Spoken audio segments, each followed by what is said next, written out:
تمام تعریفیں اللہ تعالیٰ جل مجدہ الکریم کے لیے، درود و سلام نبی کرم نور مجسم شفیع معظم احمد مجتبیٰ جناب حضرت محمد مصطفیٰ صلی اللہ تعالیٰ علیہ وسلم کی ذات والا صفات کے لیے حمد و صلوات کے بعد،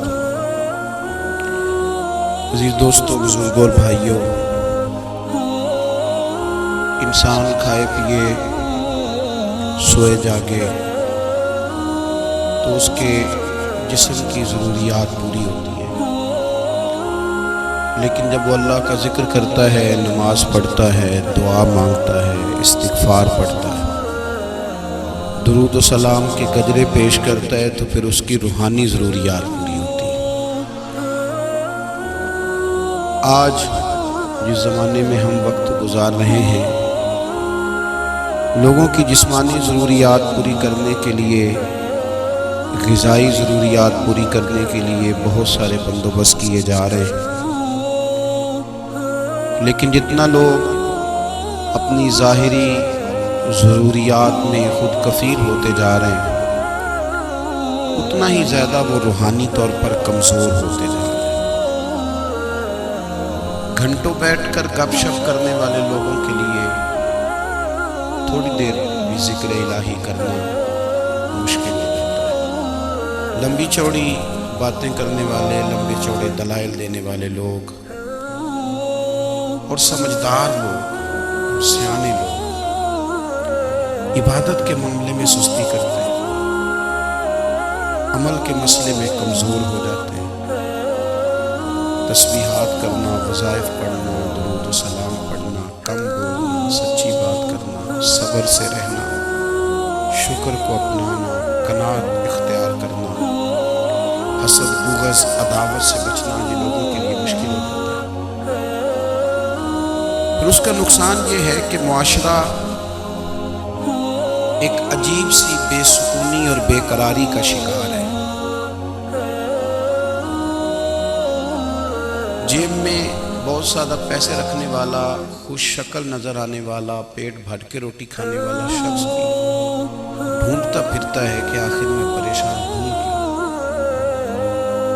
آپ انسانیت کی تاریخ پڑھیں گے تو آپ کو معلوم ہوگا کہ انسان نے کبھی پتھر کی پوجا کی، کبھی معاذ اللہ چاند سورج کی، درختوں کی، بتوں کی پوجا کی۔ معاذ اللہ یہ غلط ڈائریکشن پہ تو چڑھ گیا، لیکن ایسا نہیں ہے کہ کوئی بندہ دنیا میں آیا ہو اور کسی کی اس نے عبادت نہ کی۔ اس لیے کہ اللہ تبارک و تعالیٰ نے جس طرح ہمارے جسم میں کھانے کی طلب رکھی ہے، پینے کی طلب رکھی ہے، سونے کی طلب رکھی ہے، اسی طرح اللہ تعالیٰ نے عبادت کے لیے طلب رکھی ہے جسم میں۔ یہ تو ہوا کہ انسان گمراہ ہو گیا، غلط رستوں پہ چل نکلا، اس نے جھوٹے معبودوں کی طرف معاذ اللہ توجہ کر لی، لیکن وہ کسی نہ کسی کے سامنے جھکتا رہا، کیونکہ اس کے وجود میں طلب تھی، شوق تھا اسے کہ وہ عبادت کرے۔ اللہ تبارک و تعالیٰ جب مسلمان کو توفیق دے اور اللہ کی بارگاہ کی جانب وہ رجوع کرے، تو پھر اس کا رویہ یہ ہونا چاہیے کہ اس کی توجہ ہو اللہ کی جانب۔ ہمارے ہاں تسبیحات پڑھ لی جاتی ہیں اگر کبھی موقع ملے، لیکن وہ خاص انہماک، وہ خاص شوق، وہ خاص ذوق اللہ تبارک و تعالیٰ کی عبادت کا، ایک ہوتا ہے نماز پڑھنا، ایک ہوتا ہے اہتمام کے ساتھ نماز پڑھنا، یعنی ذرا وقت پہ اٹھنا، ذرا صحیح کر کے وضو کرنا، ذرا شوق سے مصلی بچھانا۔ ایک ہوتا ہے تسبیح پڑھ لینا، اور ایک ہوتا ہے ذرا تھوڑا سا نا شوق کے ساتھ اللہ کو یاد کرنا۔ آپ کبھی جو میں نے آیہ کریمہ پڑھی، اس کی آپ شان نزول دیکھیں، نبی کریم صلی اللہ تعالیٰ علیہ وسلم کے نا کچھ صحابہ اللہ کی محبت کے شوق میں حضور کی بارگاہ میں حاضر ہوئے۔ انہوں نے آ کے عرض پتہ کیا کیا؟ عرض کرنے لگے یا رسول اللہ صلی اللہ تعالی علیہ وسلم سالوں بیت گئے ہیں سجدے کرتے ہوئے، حضور سالوں بیت گئے ہیں تسبیح پڑھتے ہوئے، سالوں بیت گئے کہتے ہوئے کہ سبحان اللہ وہ پاک ہے، ہمیں سالوں بیت گئے یہ کہتے ہوئے کہ اللہ اکبر وہی سب سے بڑا ہے، سالوں بیت گئے کہتے ہوئے کہ الحمدللہ ساری تعریفیں اللہ کے لیے، سالوں بیت گئے اس کی تسبیح کرتے، تحلیل کرتے، تکبیر کہتے۔ حضور اب نہ ہمارا اپنے رب سے ملنے کو جی چاہتا ہے، کبھی اے حقیقت منتظر نظر آنا لباس مجاز میں، لاکھوں سجدے تڑپ رہے ہیں میری جبین نیاز میں، اور اقبال کہنے لگے کہ تیرے عشق کی انتہا چاہتا ہوں، تو میری سادگی دیکھ کیا چاہتا ہوں، میرا ذرا سا تو دل ہے مگر شوخ اتنا، میں وہی لن ترانی سنا چاہتا ہوں، میرا بھی دل کرتا ہے کہ اللہ میں تجھے کہوں میں تجھے دیکھنا چاہتا ہوں جس طرح حضرت موسیٰ کلیم علیہ السلام نے کہا تھا، اور تو مجھے کہے کہ لن ترانی تو نہیں دیکھ سکتا، ذرا سا تو دل ہے مگر شوخ اتنا، میں بھی وہی لن ترانی سنا چاہتا ہوں۔ پھر کہنے لگے بھری بزم میں راز کی بات کہہ دی، بڑا بے ادب ہوں سزا چاہتا ہوں۔ دیکھو سب لوگوں کے بیچ ہی میں نے یہ کہہ دیا۔ میرے عزیز صحابہ نا شوق میں، کتنے سارے لوگ ہیں آپ، کتنی ماشاءاللہ بڑی تعداد میں آپ آئے، ہم بھی کبھی اس شوق میں گئے ہیں کہ ہمارے رب کو دیکھنے کو دل چاہتا ہے، ہمارا جی چاہے وہ کبھی ہمیں ملے، ہم کبھی اس کی زیارت کریں، اس کی بارگاہ کرم میں ہم حاضر ہوں۔ صحابہ نے عرض کیا یا رسول اللہ صلی اللہ تعالی وسلم ہمارا رب کہاں ہے؟ ہمارا نا اپنے رب کو دیکھنے کو جی چاہتا ہے۔ جب صحابہ نے یہ عرض کیا تو اللہ نے قرآن مجید نازل کیا، فرمایا وَإِذَا سَأَلَكَ عِبَادِي أَنِّي فَإِنِّي قَرِيبٌ، محبوب جب میرے بندے آپ کی بارگاہ میں آ کے میرے بارے میں پوچھے نا تو ان سے کہہ دینا میں ان کے قریب ہی ہوں، قریب ہی ہوں۔ دلیل کیا ہے؟ بھائی اذا دان، یہ جب بھی مجھ سے دعا مانگیں گے میں ان کی دعاؤں کو قبول فرماؤں گا، میں ان کے قریب ہوں، میں ان کے قریب ہوں، یہ جب بھی دعا مانگیں گے نا میں قبول کروں گا، میں ان کے قریب ہوں۔ اللہ تبارک و تعالیٰ کے بندے اللہ سے محبت کرتے، رب کی بارگاہ میں جھکتے، اس کو اپنے دکھ سناتے، اس کے پیارے محبوب صلی اللہ تعالیٰ علیہ وسلم کا وسیلہ لے کے اس کے حضور حاضر ہو جاتے، پیشانیاں سجدوں سے روشن ہوتی۔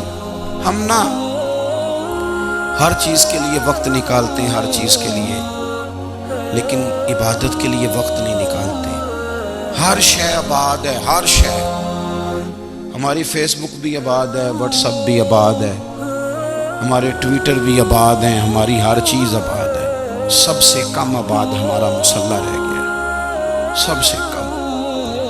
وہ لوگ اب ڈھونڈنے سے ملتے ہیں جن کی بغل میں مصلی ہوتا تھا۔ میرے بھائی آپ کتنا کو دنیا کے پیچھے بھاگو گے تھکا دے گی، کتنا دولت کے پیچھے بھاگو گے تھکا دے گی۔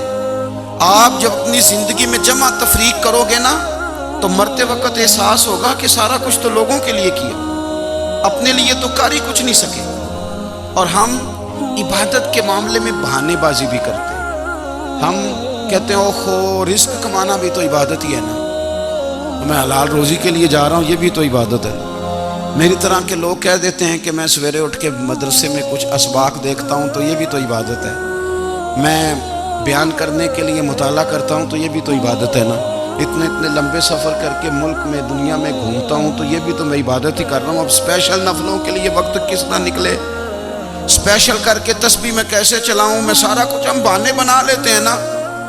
میرا سوال یہ ہے کہ یہ ساری باتیں صحابہ کو، نبی کریم کو، دیگر لوگوں کو بھی تو پتہ تھی نا، لیکن آپ غور تو کریں 23 سال حضور کو وقت ملا، مختصر وقت ظاہراً تبلیغ کرنے کے لیے، پوری دنیا میں دین بھی پھیلانا ہے۔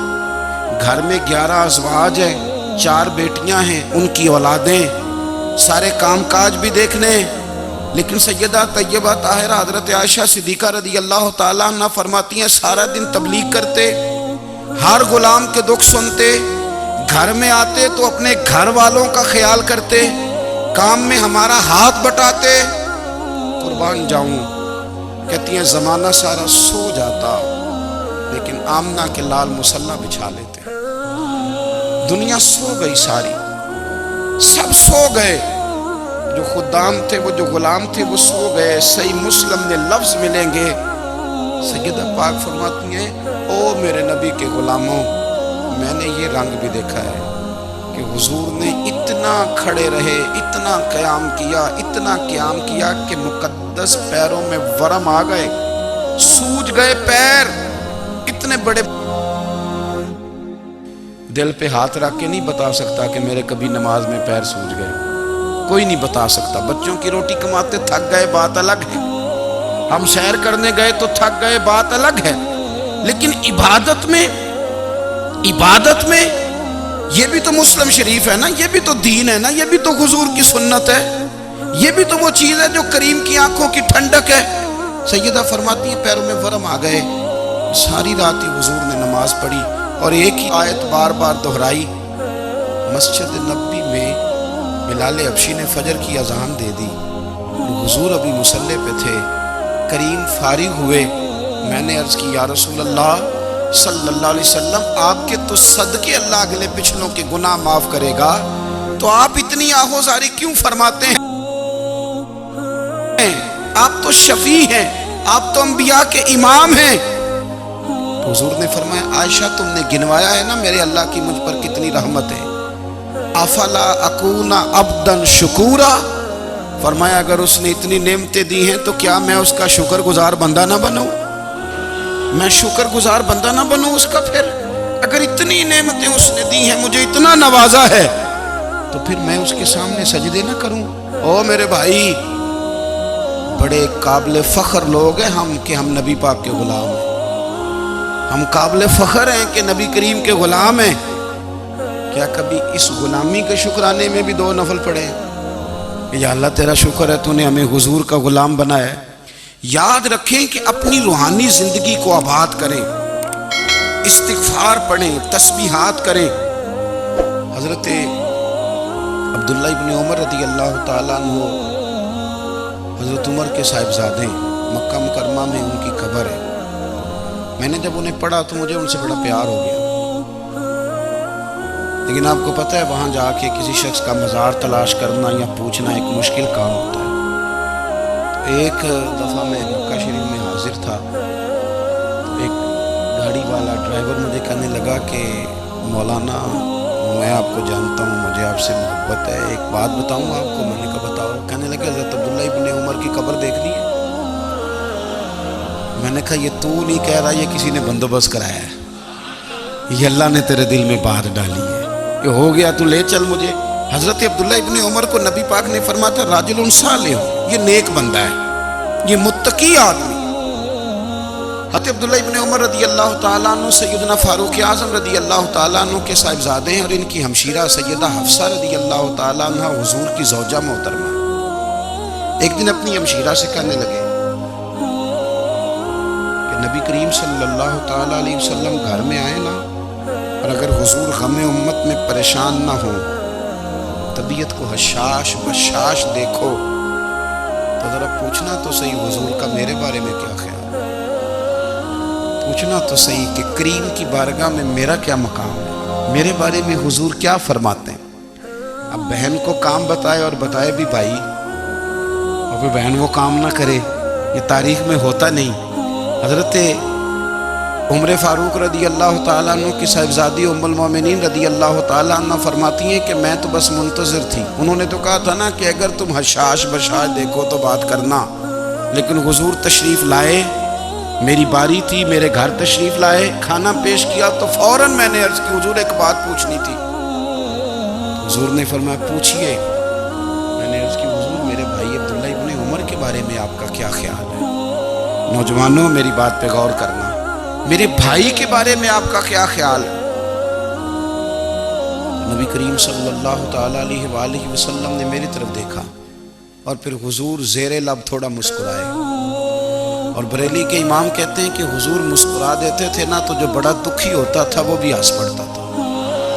اب سوال پیدا ہوتا تھا کہ پھر تو اس مسکراہٹ کے لیے انتظار کرنا پڑتا ہوگا کئی کئی مہینے کہ حضور مسکرائیں تو رونے والے ہنسیں، تو اعلیٰ حضرت فرماتے نہیں، انتظار نہیں کرنا پڑتا، یہ مسکراتے رہنا تو حضور کی عادت ہے۔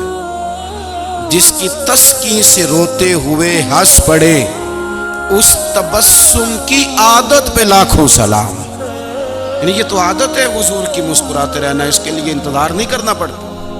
بھائیو آپ خیال رکھیں گے، غور کریں گے، حضرت عبداللہ ابن عمر رضی اللہ تعالیٰ عنہ کے بارے میں پوچھا تو سیدہ فرماتی ہیں کہ نبی کریم صلی اللہ تعالیٰ علیہ وسلم نے زیر لب مسکرائے اور فرمایا حفصہ تیرا بھائی ہے تو اچھا، لیکن میں نے سنا ہے کہ عشاء کی نماز پڑھتا ہے تو فجر تک سویا ہی رہتا ہے۔ او نوجوانوں، 10 بجے تک سونے کی بات نہیں ہوئی، 9 بجے تک سونے کی بات نہیں ہوئی، 11 بجے اٹھنے کی بات نہیں۔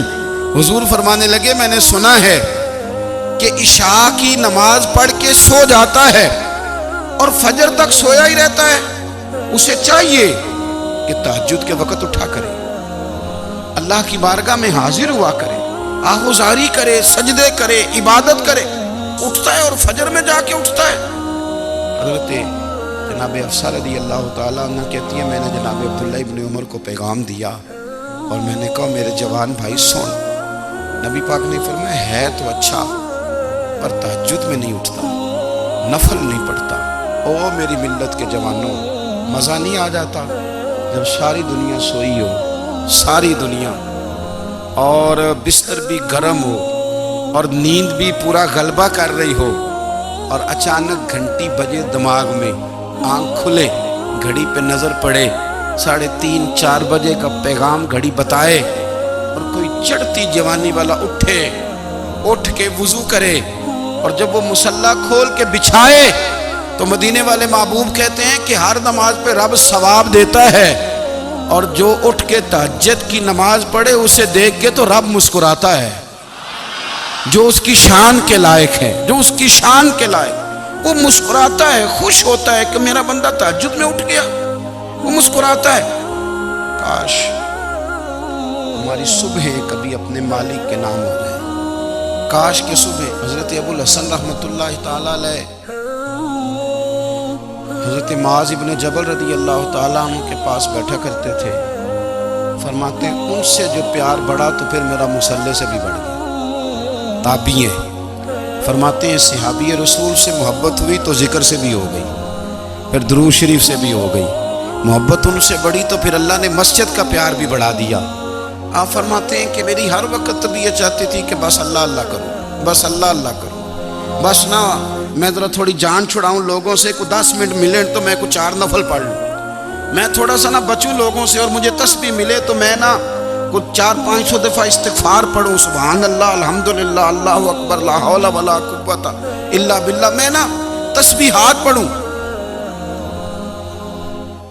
فرماتے ہیں کہ بچے تھے گھر میں 6-7، غربت تھی، کام ملتا کوئی نہیں تھا، میں کام چور نہیں تھا، کام ڈھونڈتا تھا، پر اللہ کی قدرت کے کام نہیں ملتا تھا۔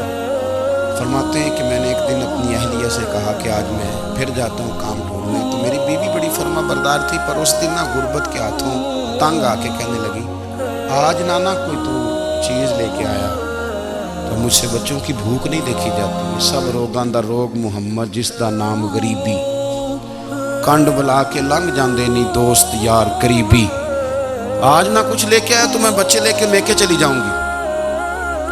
شیخ فرماتے ہیں کہ میں بڑا پریشان گھر سے نکلا، پر میں نے صبح سے لے کے زور تک کام ڈھونڈا، کام ملا کوئی نہیں، تو میرے دل میں خیال آیا چلو کام نہیں ملتا تو اللہ اللہ تو کرے گا، چلو بندوں کی مزدوری نہیں ملتی تو رب کریم کی عبادت ہی کرتے ہیں۔ فرماتے ہیں کہ میں نے نا فرات کے پانی سے وضو کیا، نہر کے، شدید دھوپ تھی، ساتھ ریت تھی اور ریت تپ رہی تھی، میں نے اپنا رومال وہیں مصلی کے طور پر بچھا لیا، اور فرماتے ہیں کہ زور سے لے کر عصر تک نماز پڑھی، دھوپ بھی پورے زور پہ، پر میرے سجدے کا ذوق بھی پورے زور پہ۔ فرماتے ہیں سورج بھی چمک رہا ہے اور رب کی عبادت کا ذوق بھی پورے زور پہ، میں سجدہ کروں تو پھر میرا اٹھانے کو جی نہ چاہے، میرے استاد لکھا کرتے تھے، یہ ان کا شعر ہے، وہ کہا کرتے تھے مجھے سوز دے، مجھے ساز دے، اور مجھے نیم شب کا نیاز دے، دم سجدہ خود کو میں توڑ دوں، مجھے ایسا ذوق نماز دے۔ اور میں تیری بہار کا پھول ہوں، میں کھلا بھی ہوں تو تیرے لیے، مجھے میری شاخ سے توڑ لے، مجھے اپنی زلف کا ناز دے۔ بھائی فرماتے ہیں کہ عصر تک میں نے نفل پڑھے، دل ڈھلنے لگا، عصر کی نماز پڑھی اور میں وہاں سے چلا۔ اب میں جب نکلنے لگا تو دل میں خیال آیا کہ چھوٹی چھوٹی دیواریں ہیں گھر کی، بغیر کچھ لیے جاؤں گا تو بیوی دور سے دیکھے گی تو شور کرے گی کہ پھر خالی ہاتھ آ گیا ہے۔ کہتے میں نے اپنے اسی رومال میں جس پہ میں نے نماز پڑھی تھی نا، رومال میں کی آخی دے پنجابی جسافہ کہتے ہیں، اسی میں نا میں نے کچھ ریت بھر لی کہ وہ دور سے دیکھے گی تو سمجھے گی کچھ لے کے آیا ہے، چلو جا کے اسے بتا دوں گا کہ آج پھر مزدوری نہیں ملی۔ کہتے ہیں وہ ریت لے کر جب میں گھر میں گیا تو پہلے بیوی دروازے پہ کھڑی ہوتی تھی، پوچھتی تھی خالی ہاتھ آ گئے ہو؟ آج میں نے دیکھا تو ہے ہی کوئی نہیں۔ فرماتے ہیں میں اندر داخل ہوا، سلام لیے، کونے میں نے وہ رومال رکھ دیا اور میں نے آواز دی کہ بھلی مانس کہاں ہو؟ تو وہ کہنے لگی آپ منہ ہاتھ دھو لیں، میں روٹی لے کے آئی۔ میں نے کہا روٹی کہاں سے آ گئی؟ یہاں تو کئی دنوں کے فاقے، تو کئی دنوں کی غربت ہے، یہاں تو اس گھر میں تو فقیری ہے۔ فرماتے ہیں کہ وہ روٹی لے کے آئی اور اس وقت کی جو موجودہ نعمتیں تھیں، سمجھ لیں سلاد، اچار، ہر چیز ساتھ لائی۔ میں نے کہا کہ بچے کہاں گئے؟ کہنے لگی وہ کھانا کھا کے کھیلنے گئے، آپ کھانا کھا لیں آ جاتے۔ کھانا اس نے چن دیا۔ میں نے حیرت انگیز لہجے میں ساری نعمتیں اپنے دسترخوان پہ دیکھ کر کے بیوی سے پوچھا یہ کہاں سے آیا کھانا؟ بچوں کو تو نے کہاں سے کھانا کھلایا؟ یہ سارا کچھ کیسا ہے؟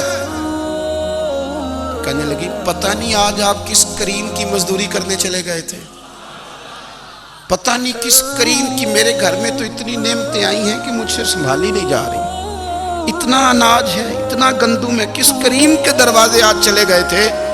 یہ کہتے کہتے وہ اٹھی اور اٹھ کر کے کہنے لگی پہلے بڑا کچھ آیا تھا، اب کیا لے آئے ہو؟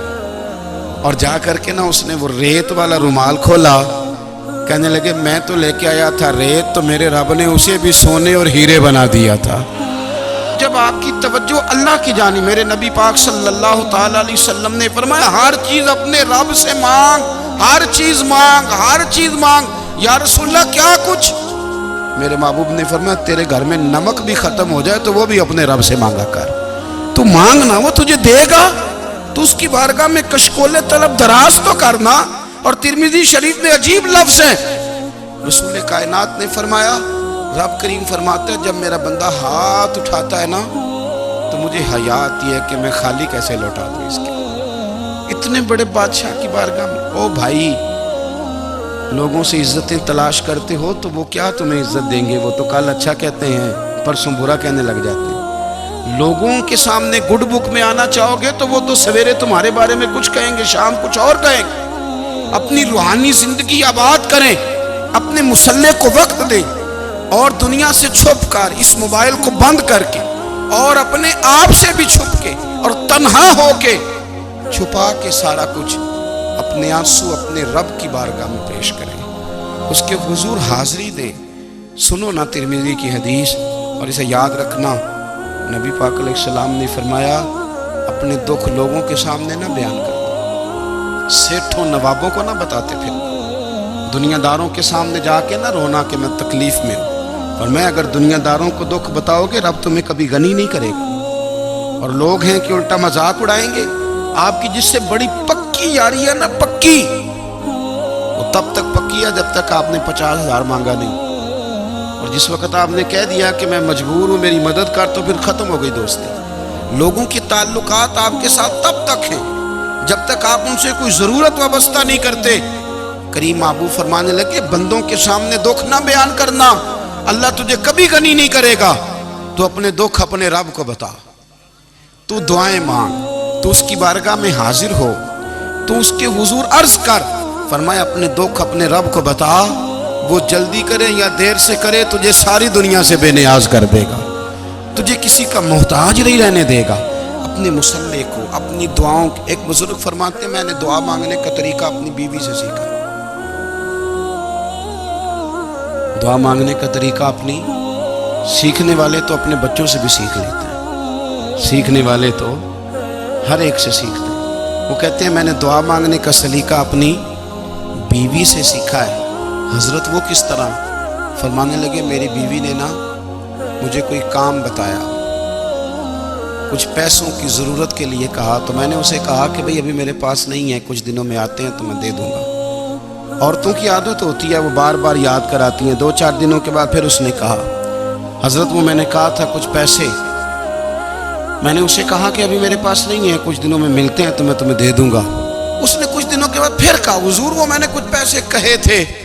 فرماتے میں نے ڈانٹ دیا، میں نے کہا کہ کیا تو روز مجھے شرمندہ کرتی ہے، کہا نا میرے پاس نہیں ہے، ہوں گے تو دے دوں گا، تو روز یاد کراتی ہے۔ فرماتے اس نے پہلے تو میری ڈانٹ کو سہا، پھر میرے سخت جملوں نے اس کی آنکھوں میں آنسو پیدا کر دیے، پھر اس نے اپنے آنچل میں اپنے اس دکھ کو سمیٹا، اور پھر اس نے ایک جملہ کہا تو میں رو پڑا، اور مجھے اپنے رب سے مانگنے کا طریقہ آ گیا۔ مجھے کہنے لگی حضرت جی آپ نے ڈانٹ دیا، میں نے سہ لیا، پر آپ ہی میرے شوہر ہیں، بتائیں نا آپ سے نہ کہوں تو میں کس سے جا کے کہوں۔ فرماتے ہیں میں رو پڑا، اور میں کھل کے رویا، اور میں تڑپ کے رویا، اور پھر میری سسکیاں بند گئیں، تو مجھے کہنے لگی آپ کو کیا ہوا؟ میں نے کہا مجھے بھی دعا مانگنی آ گئی ہے، جب میں اسے کہوں گا نا اللہ تو ہی میرا رب ہے، میں تجھ سے نہ کہوں تو میں کس سے جا کے کہوں؟ میں کیوں کسی بندے سے سوال کروں؟ میں کیوں کسی دنیا دار سے کہوں؟ میں تیرے بندوں کا، نیک بندوں کا وسیلہ لے کے، تیرے محبوب کی غلامی لے کے تیری بارگاہ میں آیا، تجھ سے نہ مانگوں تو کس سے مانگوں؟ سمجھ آ گئی ہے جب میں اس رنگ میں مانگوں گا تو پھر رب میرے اوپر بڑا ہی فضل فرمائے گا، وہ میرے اوپر بڑی رحمت کرے گا، وہ میرے لیے آسانیاں کرے۔ عزیز دوستو ہم اس طرح کرنے لگ گئے ہیں کہ ہم نے نا اپنے تعلقات پر اعتماد کرنا شروع کر دیا ہے۔ میرے تعلقات بہت ہیں، ہم نے اپنی دولت پر اعتماد کرنا شروع کر دیا ہے، میرے پاس دولت بہت ہے، ہم نے اپنے علم پر، اپنی شہرت پر اعتماد کرنا شروع کر دیا ہے کہ میرے پاس فلاں چیز بہت ہے۔ یاد رکھنا جب بے نیاز اپنی صفت بے نیازی دکھاتا ہے تو بڑی بڑی دولتوں والے مجبور نظر آتے ہیں۔ بھائیو جب انسان کا رشتہ اپنے مالک کے ساتھ ہوتا ہے پھر تو غم بھی کچھ نہیں کہتے، پریشانیاں بھی کچھ نہیں کہتی، پھر تو زندگی صبر والی، پھر تو زندگی توکل والی، پھر تو زندگی بھروسے والی، پھر انسان اپنے آپ کو رسوا نہیں کرتا، دنیا داروں سے امیدیں اس کی ختم ہو جاتی، امیدیں اللہ رسول سے لگا لیتا ہے، مضبوط ہو جاتا ہے، مضبوط، طاقتور ہو جاتا ہے، خوددار ہو جاتا ہے، باوقار باعزت ہو جاتا ہے۔ حضرت بہلول دانا رحمت اللہ علیہ بیٹھے تھے تو ہارون رشید حج کر کے آ رہا تھا، تو رستے میں حضرت شیخ سے ملاقات ہو گئی، تو السلام علیکم کے بعد کہنے لگا حضور کوئی حکم ہو تو بتائیے گا۔ تو حضرت بہلول دانا فرمانے لگے تیرا رب کون ہے؟ اس نے کہا اللہ۔ تو فرمایا میرا کون ہے؟ کہا اللہ۔ فرمانے لگے تو بڑا ہی بیوقوف ہے، کیا تو یہ سمجھتا ہے کہ رب ہارون رشید کو تو دے گا اور بہلول دانا کو بھول جائے گا؟ تیرا بھی وہی رب ہے، میرا بھی وہی رب ہے، اس نے اگر تجھے دے کے آزمایا ہے تو ہو سکتا ہے مجھے نہ دے کے آزما رہا ہو، جب اس کی حکمت کے تقاضے ہوں گے تو عطا کرے گا اور دے گا، تو جا اپنا کام کر۔